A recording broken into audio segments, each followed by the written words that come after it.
Hello, Scorpio. Alamin natin yung pwedeng maganap sa inyo sa March 13 hanggang March 15. Ito ay 3 days reading, guys.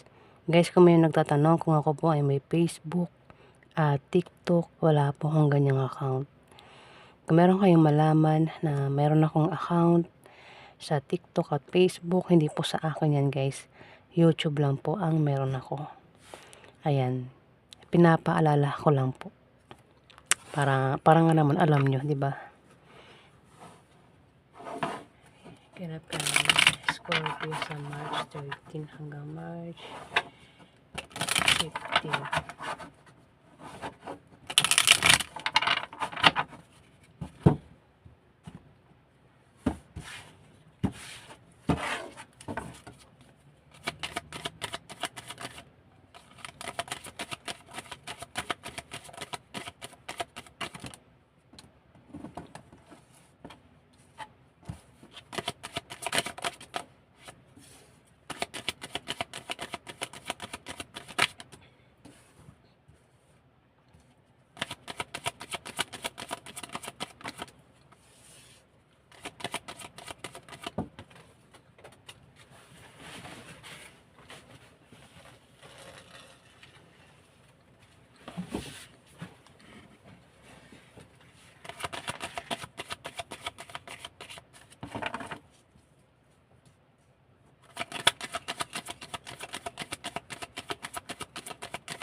Scorpio, King of Swords. Ikaw ito. Kung hindi man ikaw yan, may Libra, Aquarius, Gemini yung zodiac sign dito.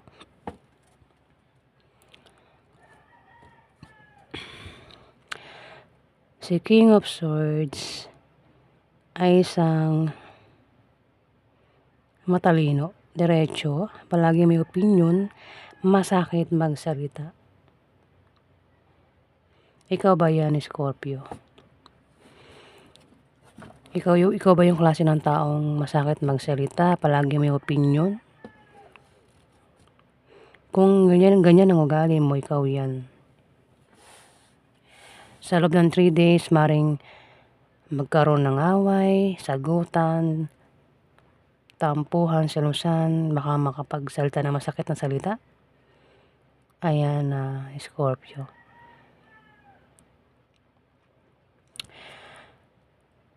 Pwede matalino rin kayo, no? Kung ikaw yan, kasi pwede rin naman yan na isang Libra, Aquarius, o Gemini yung zodiac sign.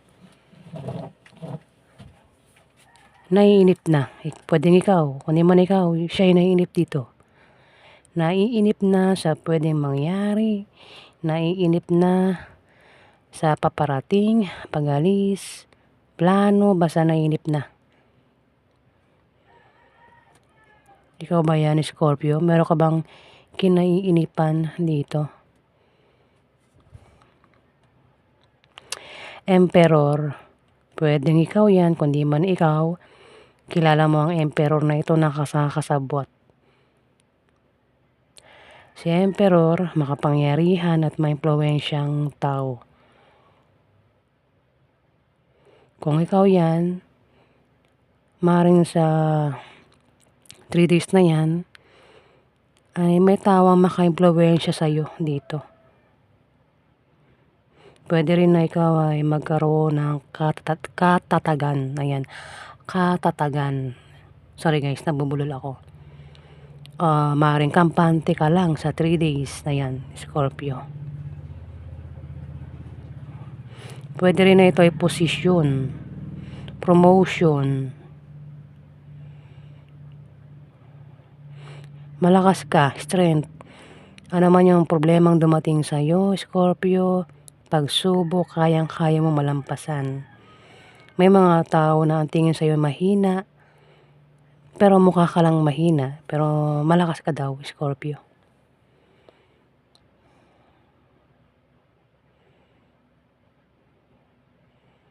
Pwede rin na ikaw ay mag-perform sa loob ng 3 days. Pwede magaling ka mag-violin, ang iba sa inyo.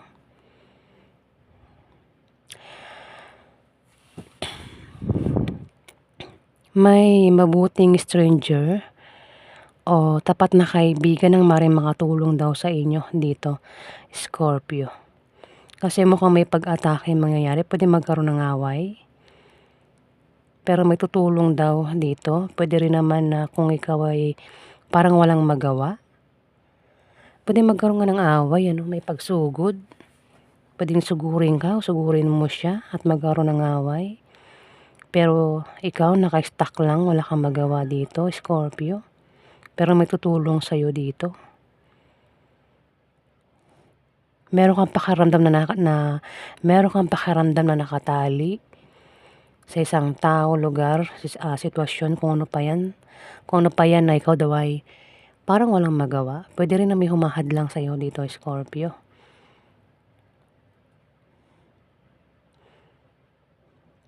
Pero may tutulong daw rito. Ibang tao man yan o yan ay kaibigan mo, Scorpio. Nainip na, pwedeng siya o ikaw. Sa gustong mangyari, pwedeng patungkol sa kaperahan. Pero sinasabi rito, kung ano man itong kinainipan mo rito, mag-antay ka lang kasi makakamit mo rin yung resulta nito. Kung ano man itong pinaghihirapan mo, patungkol ba yan sa negosyo mo, sa trabaho mo, ipon ba yan, invest, online business, Scorpio. Ayun, nainip na raw eh. Parang patungkol sa kaperahan, pinaghihirapan mo. Kung ano man ito pinaghihirapan mo dito, ang kapalit niya ay pera. Mukhang yan nga yun. Inip na inip ka na rito para sa ibang Scorpio. Kumbaga, kung nagtrabaho ka, gusto mo na agad sumahod. Wala pa yung date ng sahod. Ikaw, gusto mo nang kunin yung sahod mo, parang ganun.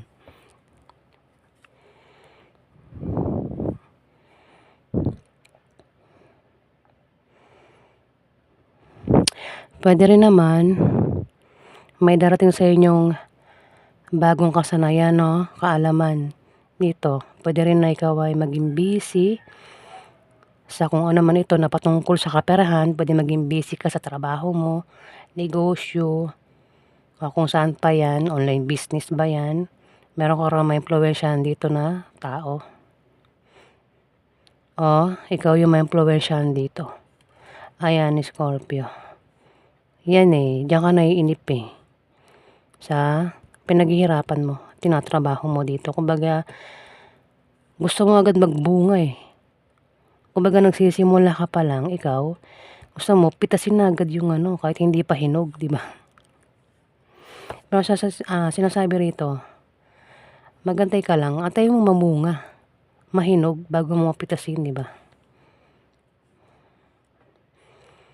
Kung pera yan, sahod, online man yan, o kung saan pa yan, antay ka lang, di ba? Dito, isa kang babaeng Scorpio, malakas ka raw. Pwedeng buntis ka, nanganak ka na. Kasi meron kang bit-bit na baby rito. Pwedeng nanganak ka na, no? Pwedeng nag-aalala ka sa batang ito, o kung buntis ka, nag-aalala ka sa pinagbubuntis mo. Kung hindi ka buntis, may kilala kang buntis, pwedeng nag-aalala ka sa kanya.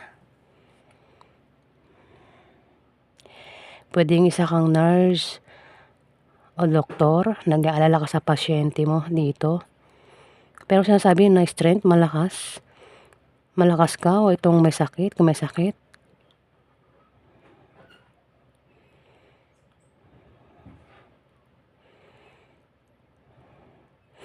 Ayan, Scorpio.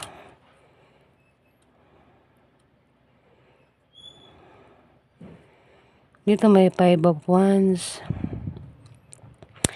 May mga taong hadlang sa'yo dito, Scorpio. Hadlang sa mga plano mo, balak mo. Ayaw ka nila maging masaya dito, Scorpio.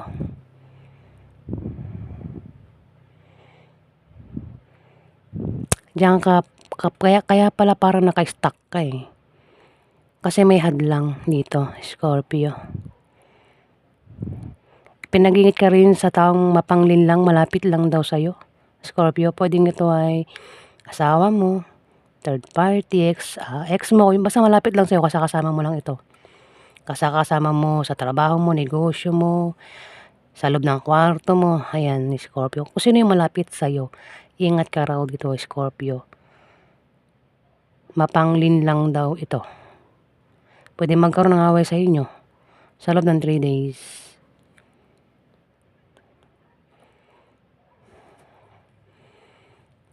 O pwedeng ex mo.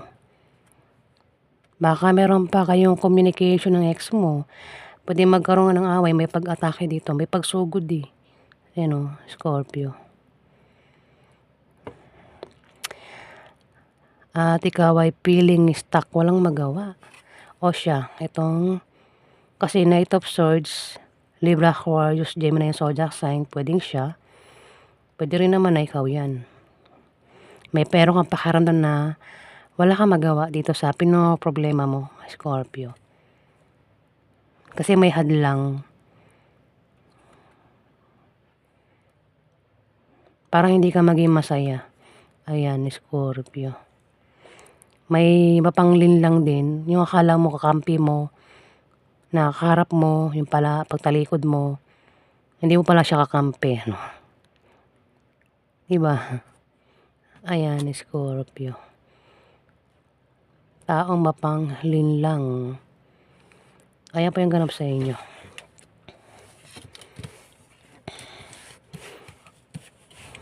Ano man yung dumating na problema sa inyo, malalampasan mo rin yan. Maraming salamat po, guys.